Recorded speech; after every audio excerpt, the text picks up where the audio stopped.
Olá, meu querido, tudo bem com você?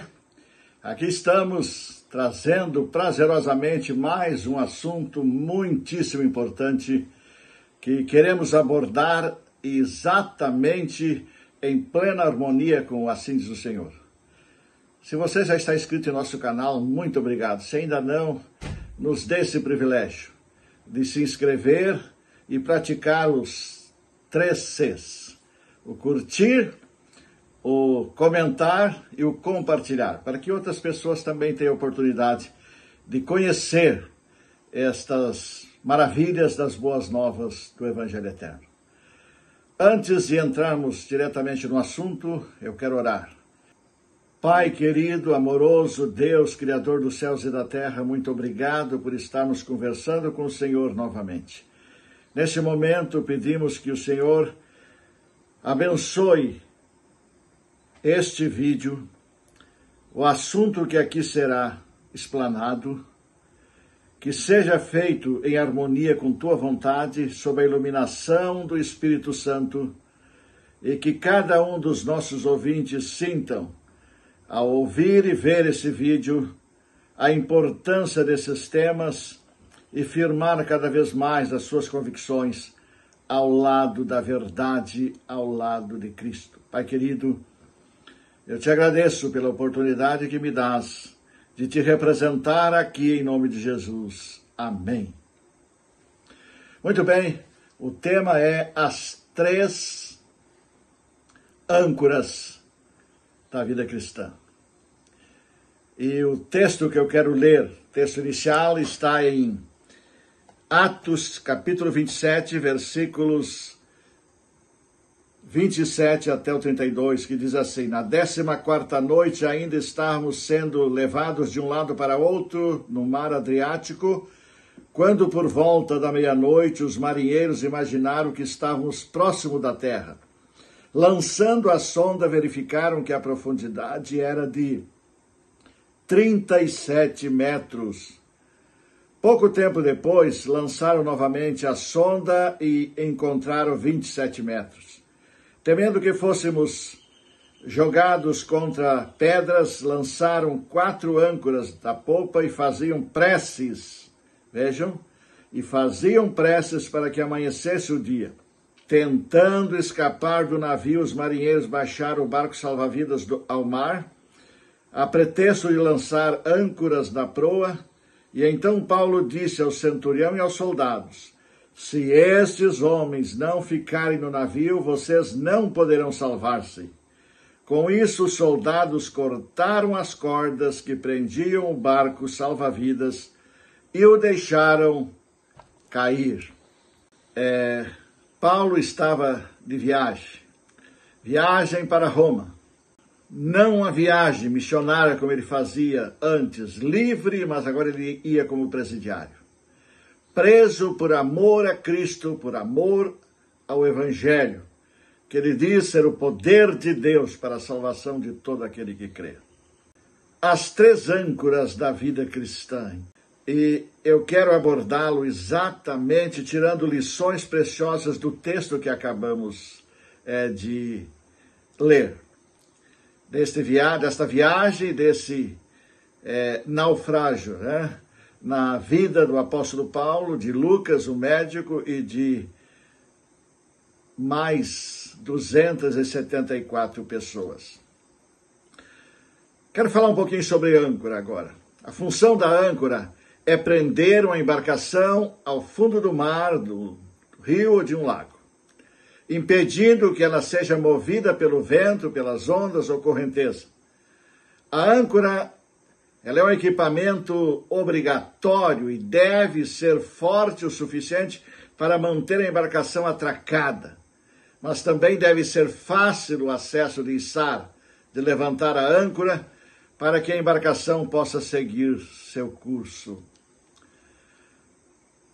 Quais são as 3 âncoras que nós acabamos de falar, que é o título, que é o tema central da nossa mensagem? A primeira é a perseverança na fidelidade a Jesus.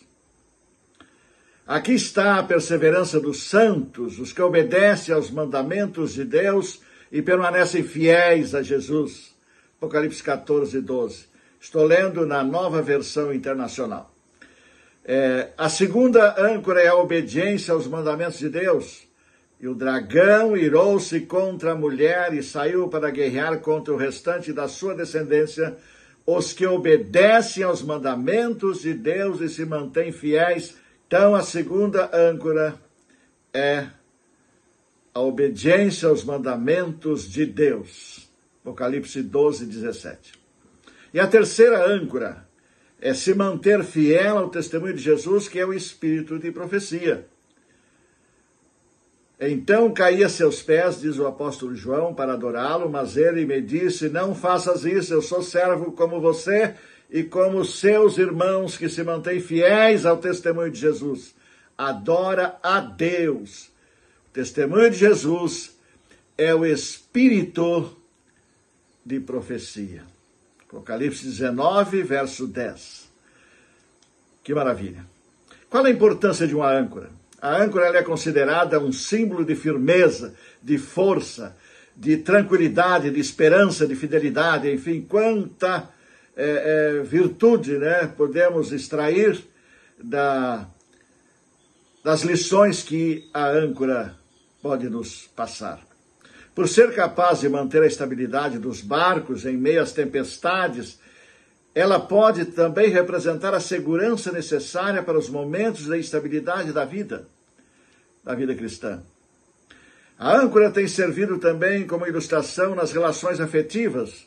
Por exemplo, ela repassa o conceito de estabilidade e confiança durante as agitadas ondas, os ventos, as correntezas, os repuxos, os redemoinhos que às vezes se levantam nas relações conjugais e de amizade. A âncora é um instrumento que devolve a esperança nos momentos turbulentos. Esses momentos podem representar na vida de um casal ou da família aquela pausa tão necessária até encontrar uma solução para os conflitos familiares ou de casal. Vejam a importância que a âncora tem também na vida de relacionamentos. A âncora simboliza a esperança e a certeza de que assim como Cristo morreu e ressuscitou, venceu o inimigo e a morte, também nos comissionou com o ide, fazei discípulos, ensinai e batizai, em nome do Pai, do Filho e do Espírito Santo. As doutrinas precisam ser claramente compreendidas. Olha que pensamento lindo do Espírito de Profecia. Ele está no livro Mensagens Escolhidas, volume 2, página 56. Aqueles que saem para ensinar a verdade precisam estar ancorados. Então sua nau resistirá à tempestade, porque a âncora o segura firmemente. Âncora nos segura ao enfrentarmos tempestade, mesmo quando estamos ensinando as verdades da palavra de Deus. E se levantam muitas vezes tempestades, olha como ela nos ajuda. A âncora também serve de ilustração na vida religiosa. Nós temos na parte de baixo da âncora, como estamos vendo aqui, os braços. Na ponta desses braços tem as patas, ou eu diria as mãos, e na ponta, né, bem aquela parte mais pontiaguda ali, são as unhas. É exatamente essa parte, esses braços com estas patas, com estas mãos, com essas unhas, que entra na terra e ali no solo ela fixa a embarcação. Olha só, ela também, subindo, nós vamos ver, acima dos braços, a cruz. Olha só, a âncora em forma de uma cruz. O que isso tem a nos dizer? Olha o que o apóstolo Paulo escreveu em Hebreus 6, 18 a 20. Para que por meio de duas coisas imutáveis, nas quais é impossível que Deus minta, sejamos firmemente encorajados, nós que nos refugiamos nele para tomar posse da esperança a nós proposta.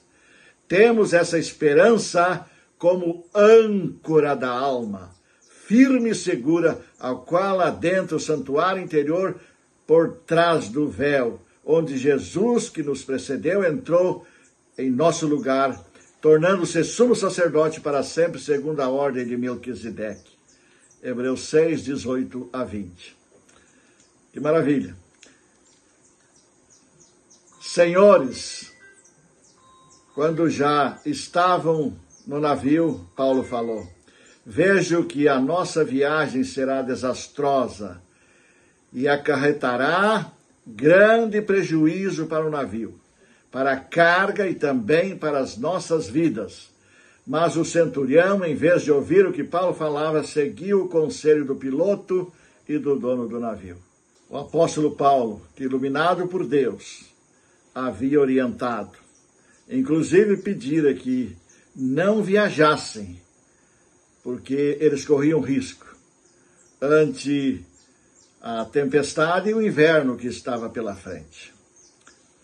O que acabei de ler está em Atos 27, 10 e 11. Tentando escapar do navio, os marinheiros baixaram o barco salva-vidas ao mar a pretexto de lançar âncoras na proa. Então aqui já estamos longe, quando vem a tempestade, o temporal, e vejam, foram 14 dias e 14 noites. Eles estavam correndo perigos tremendos. Por quê? Porque o marinheiro, naquele tempo, ele se baseava durante o dia na posição do sol, à noite na posição das estrelas, e ele conhecia muito bem essa posição estrelada, ele conhecia muito bem a posição do sol e as direções que então a embarcação precisava tomar para chegar ao seu destino. E agora estavam no final já da última noite, da 14ª noite. E eles tomaram a decisão, buscaram uma alternativa. E aí está um perigo. E nós precisamos tirar algumas lições daqui. O perigo de tomar decisão sob efeito de um choque, de um susto. A pessoa que está sob efeito de um choque, de um susto, ela não está com os pés no chão. Ela tem dificuldades tremendas para raciocinar bem naquele momento. E eles estavam então fazendo ali um absurdo. Esse navio não é mais seguro aqui, não tem salvação, pensavam eles. Vai afundar e a solução é cair fora. E foi assim que eles começaram a trabalhar. Precisamos encontrar uma alternativa. E a única que vemos é o barco salva-vidas. E já começaram, a colocar o barco salva-vidas em ação. Vejamos. Afinal, não haviam feito preces e com certeza muitas preces pedindo ajuda do céu para que viesse logo o amanhecer? 14 dias de mar numa terrível tempestade, orando e jejuando, quando faltava um pouquinho de tempo para o alvorecer e a concretização da grande esperança de salvamento, decidem abandonar o navio. Que atitude triste. Quando tudo estava pronto para deixar o navio e entrarem no barco salva-vidas, ecoa a voz do apóstolo Paulo com o assim diz o Senhor. E o que Paulo falou? Se estes homens não ficarem no navio, vocês não poderão salvar-se. Atos 27, 31. Paulo aconselha a todos dizendo o seguinte: mas agora recomendo-lhes que tenham coragem, pois nenhum de vocês perderá a vida, apenas o navio será destruído. Pois ontem à noite apareceu-me um anjo de Deus a quem pertenço e a quem adoro, dizendo: Paulo, não tenha medo. É preciso que você compareça perante César. Deus, por sua graça, deu-lhes as vidas de todos os que estão navegando com você. Assim tenham ânimo, senhores. Creio em Deus que acontecerá do modo como me foi dito. Devemos ser arrastados para alguma ilha. Deus está no comando. Atos 27, 22 a 26. Por meio de um sonho, por meio de um anjo que apareceu a Paulo, em sonho, sem dúvida, Deus deu certeza a Paulo de que estariam seguros. Nenhum dos 276 que navegavam pereceria. Isso me lembra de Josafá, lá em 2 Crônicas 20, quando está para encarar aquela guerra, uma guerra desigual, uma guerra perigosa.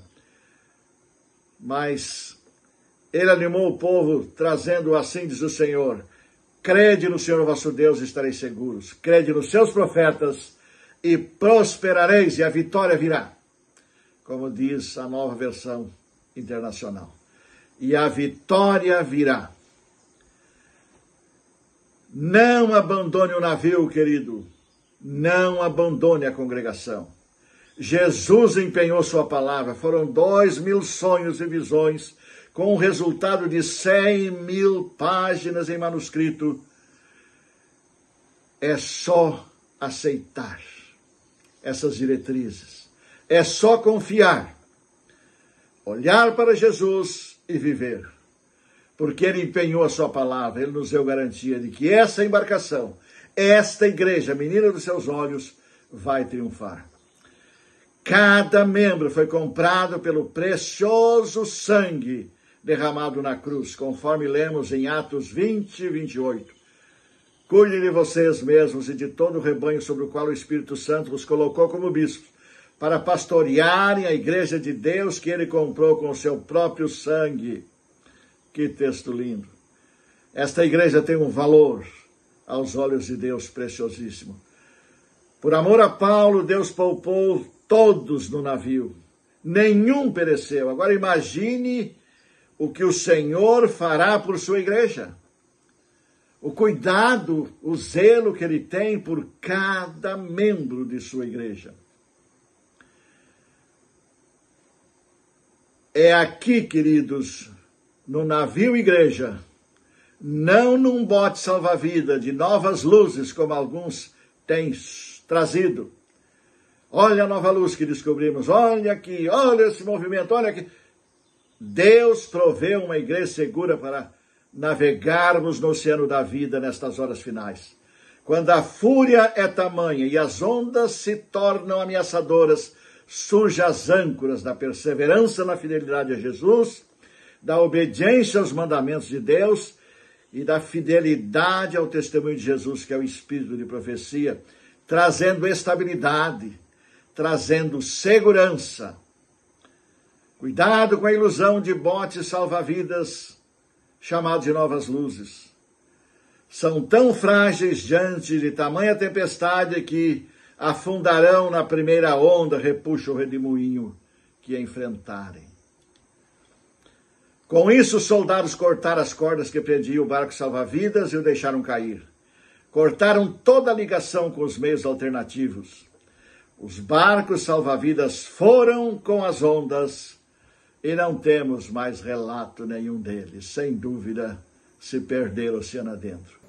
Ainda gostaria de ler, para encerrar essa primeira parte, desse assunto tão importante, o seguinte: nossa única salvaguarda está em manter-nos firmemente agarrados a Jesus. Nunca devemos perdê-lo de vista. Ele diz: em mim nada podeis fazer. São João 15:5. Precisamos cultivar permanente senso de nossa própria ineficiência e desamparo e apoiar-nos inteiramente em Jesus. Isto nos deve conservar individualmente calmos e firmes em palavras e conduta. Excitação no orador não é poder, mas fraqueza. Ardor e energia são essenciais no apresentar a verdade bíblica, o Evangelho, que é o poder de Deus para a salvação. Mensagens Escolhidas, volume 2, página 59. Vamos orar? Grande e poderoso Deus, muito obrigado, Senhor, por estas verdades tão importantes e tão necessárias na vida de cada um de nós. Peço nesse momento, ó Pai, que nos ajude a estarmos firmes e seguros neste barco que o Senhor colocou à nossa disposição, que é a tua igreja. Sabemos que em breve estaremos chegando ao porto final e ali sendo recepcionados pela hoste celestial, anjos e o próprio Senhor Jesus. Até lá, segure firme a nossa mão, cuide dessa embarcação, e é o que nós te pedimos em nome de Jesus. Amém. Ainda que furioso mar, que minha alma vem turbar, que assopra o vendaval, sinto paz tão perenal, minha âncora firme está, Cristo assegurará. Minha âncora firme está, ruge então o turbilhão, frágil é a embarcação, animoso coração, pois a âncora firme está, segura está. A maré quer me tragar, no abismo me lançar, nuvens negras a voar, temporais a desabar. Minha fé em Cristo está, minha âncora firmará. Minha âncora firme está, ruge então o turbilhão, frágil é a embarcação, animoso coração, pois a âncora firme está, segura está. Crede no Senhor vosso Deus e estareis seguros. Crede nos seus profetas e prosperareis.